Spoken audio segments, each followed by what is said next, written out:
महाराष्ट्र राज्य शालेय पोषण आहार कर्मचारी यूनियन ने मुख्यमंत्री देवेंद्र फडणवीस को ज्ञापन सौंपकर कर्मचारियों की पेंशन योजना और सेवा शर्तों से जुड़ी मांगों को लेकर विरोध दर्ज कराया है। यूनियन ने आरोप लगाया है कि सेवानिवृत्ति और कार्यरत कर्मचारियों को आर्थिक लाभों में वंचित रखा जा रहा है तथा पेंशन में बढ़ोतरी सहित 2000 रुपए मासिक वृद्धि की मांग लंबे समय से लंबित है।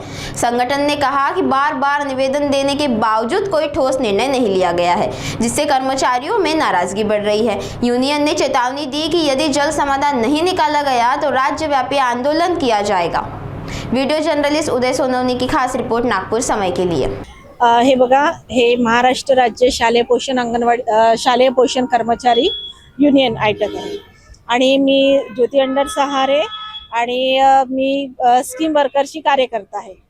तर आज हा जो आंदोलन आहे, धरणा आंदोलन इथे ठेवलेलं आहे संविधान चौकामध्ये 1000 रुपये यांची वाढ झालेली होती 2023 मध्ये। 18 डिसेंबर 2023 मध्ये जो हिवाळी अधिवेशन झालं होतं, त्या अधिवेशनामध्ये यांचे 1000 वाढले होते।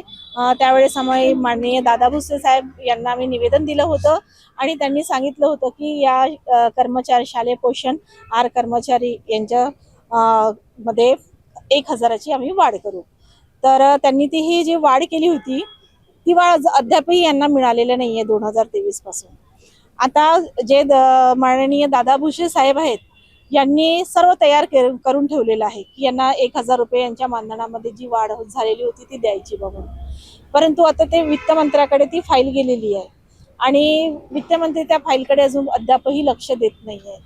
त्यांची जोपर्यंत सही होणार नाही आणि ते लोक ते GR काढणार नाही माननीय फडणवीस साहेब, तोपर्यंत या महिलांना 1000 रुपये मिळणार नाही।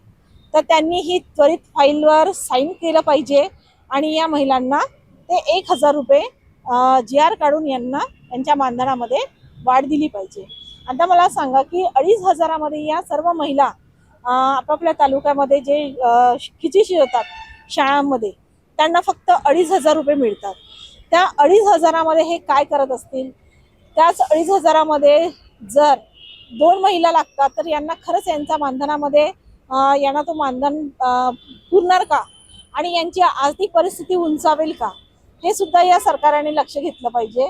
आणि जसं योजना कर्मचाऱ्यांना जो दिवाळीचा भाऊबीज मिळते, दिवाळी बोनस मिळते, ते सुद्धा यांना योजना कर्मचाऱ्याप्रमाणे या महिलांना मिळालं पाहिजे, अशी ही आमची मागणी आहे। त्याच पद्धतीने शासकीय योजनेप्रमाणे जर आपण आयोलोच्या हिशोबाने आयोलोच्या माध्यमातून जर बघितलं तर सर्व स्कीम वर्करना 26,000 किमान मानधन तरी मिळालं पाहिजे।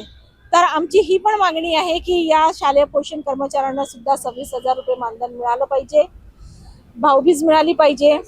त्याचप्रमाणे योजना कर्मचाऱ्याच्या अनुसार या महिलांना सुद्धा ड्रेस कोड मिळाला पाहिजे आणि याच महिलांना जर खिची शिजवतात या शाळेमध्ये, काही नवीन मुली आहेत, काही लग्न झालेल्या मुली ज्या आहेत, त्यांची जर त्या प्रेग्नेंट असतात तर त्यांना सुद्धा दिवाळीची रजा मिळाली पाहिजे त्यांना आणि त्यांचं मानधन सुद्धा कंटिन्यू असलं पाहिजे। यांना फक्त 11 महिन्याचं मानधन मिळतो, 10 महिन्याचं। पण आमची मागणी आहे की 2 महिने जर शाळा बंद राहत असेल तर पूर्ण 12 महिन्याचं यांचं मानधन निघालं पाहिजे, अशी आमची मागणी आहे शासनाला। तर जोपर्यंत यांचा 1000 रुपयाचा GR निघणार नाही, जर सरकारची आमची आयटक संघटनेशी वाटाघाटी होणार नाही, एक मीटिंग होणार नाही, जर मीटिंग झाली तर आम्ही त्यांच्याशी बोलू, यांचा GR निघेल आणि GR जर निघालं नाही तर आम्ही तीव्र आंदोलन करू असं आश्वासन आम्ही या सरकारला देतो आणि हे आम्ही तीव्र आंदोलन लवकरात लवकर करू। या महिलेला आलेल्या आहेत आंदोलनामध्ये, या सर्व तालुक्यातून आलेल्या आहेत, नागपूर जिल्ह्यातल्या आहेत आणि सर्व तालुक्यातून महिला आलेल्या आहेत, तिथे उपस्थित झालेले आहेत। भिवापूर आहे, उमरेड आहे, कुही आहे, कडमेश्वर आहे, काटोल आहे, नरखेड आहे, पारिशिवनी आहे, सावनेर आहे, त्यानंतर हिंगणा आहे, नागपूर ग्रामीण आहे आणि मौदा आहे, रामटेक पण आहे। अशा सर्व तालुक्यातून 13ही तालुक्यातून या महिला इथे उपस्थित झालेल्या आहेत आणि आम्ही नेक्स्ट म्हणजे पुढील आम्ही जो आंदोलन करणार आम्ही तीव्र आंदोलन करणार. जोपर्यंत GR निघणार नाही तोपर्यंत आम्ही असेच पुन्हा पुन्हा आम्ही या संविधान चौकामध्ये आम्ही आंदोलनास तयार राहणार.